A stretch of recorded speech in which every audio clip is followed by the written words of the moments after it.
Okay, so Sunderland. And now I know it's not technically a brand new manager, but Paolo Di Canio, just a shout out to him, saved the club last year, instant impact for him. Good job for the team last year.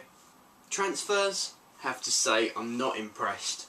I'm going to talk about the players they let go first, because I think that's more important than the players they've brought in.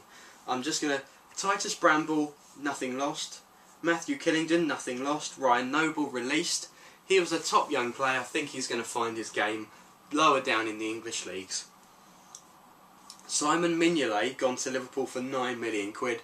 That is a big loss for them, because they haven't replaced him. So the best keeper they've got now is Kieran Westwood. Keep going. El Mohammadi to Hull, not a big loss. Danny Graham to Hull. That means they've lost a top backup striker. They haven't really replaced him. So I'm not sure where they're going to go for goals. But they have signed a big player, I'll show you in a bit. Alfred Ndiaye has gone out on loan. James McLean leaves for Wigan for £1 million. This guy, when he first came into the team under Martin O'Neill, immediately comes into the team, plays for Ireland, impresses, people talk about £20 million transfer fee.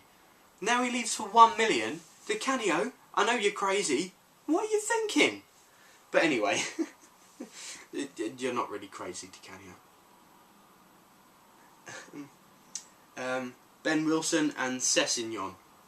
Sessegnon, hugely important player for Sunderland. Creates lots of goals. I know last year he wasn't on best form, but look at the 6 months before that, he was on top form. So I think West Brom have got a great signing there, and I'm sure I'll talk about him more in the West Brom video. But anyway, players they've signed. I'll start with the most expensive.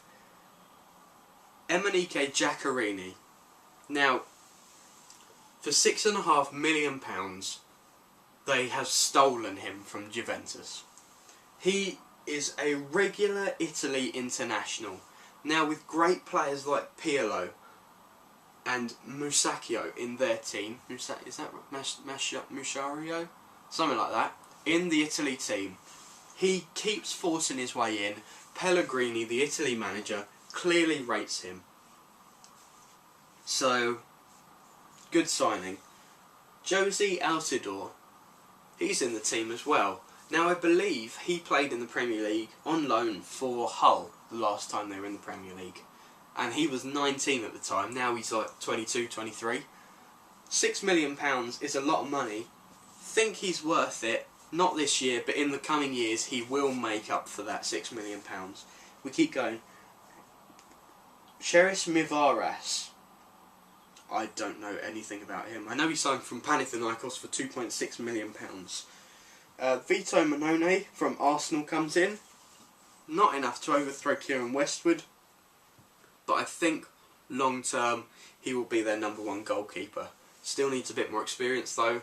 Never impressed when he actually played for Arsenal, so question marks over him. David M. Carlson from Gothenburg for £1.5 million. I don't know who that is. Duncan Waltmore. El Hadji Bar. Cabral from Basel. Now I do know a bit about Cabral.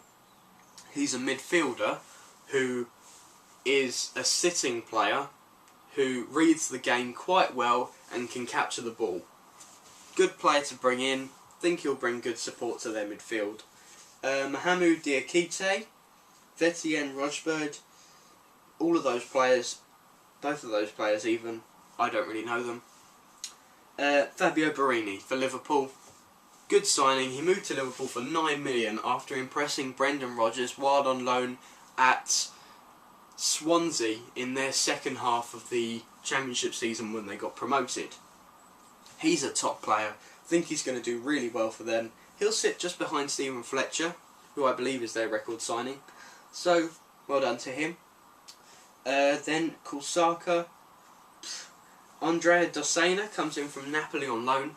He's a left back, played for Liverpool. Benitez obviously doesn't rate him because he brought him in when he was at Liverpool. Now Benitez is at Napoli and has let Dossena go on loan to Sunderland, so obviously Benitez doesn't rate him anywhere. And Suk Young Ki from Swansea. He's the midfielder who they signed for £6 million from Celtic last year. Hasn't impressed, but will always work hard. He's South Korean, I believe. So their engines are incredibly big. He will keep working for the team. Good signing, but... and this is not just about Key, this is about all the players they've brought in. Sunderland, if you give me one moment, have brought in 14 players. I know 5 or 6 of them, maybe. Here's the thing.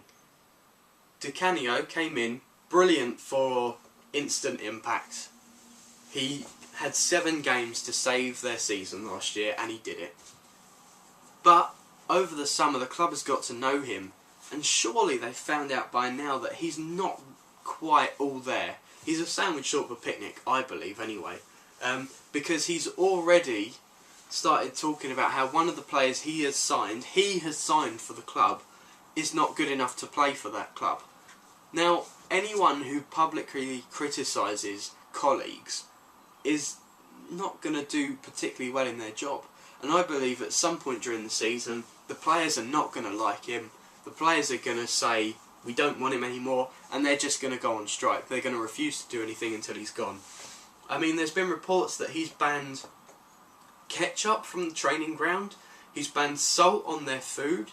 He's banned mobile phones. He's banned wags from going anywhere near the team while they're on football duties. You can't just march in and tell people how to live their lives and micromanage everything they do.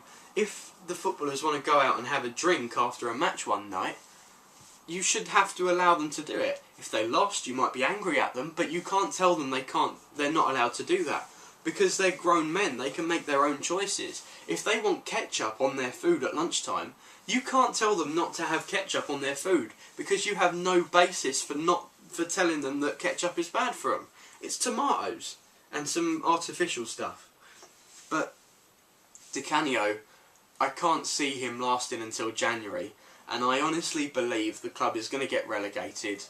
And the longer Di Canio is there, the more chance they're going to get relegated. The sooner he's gone, I think the better. He's not quite all there, and I'm probably going to get death threats from him for this. If he ever sees it, please send it to him. It'll be funny.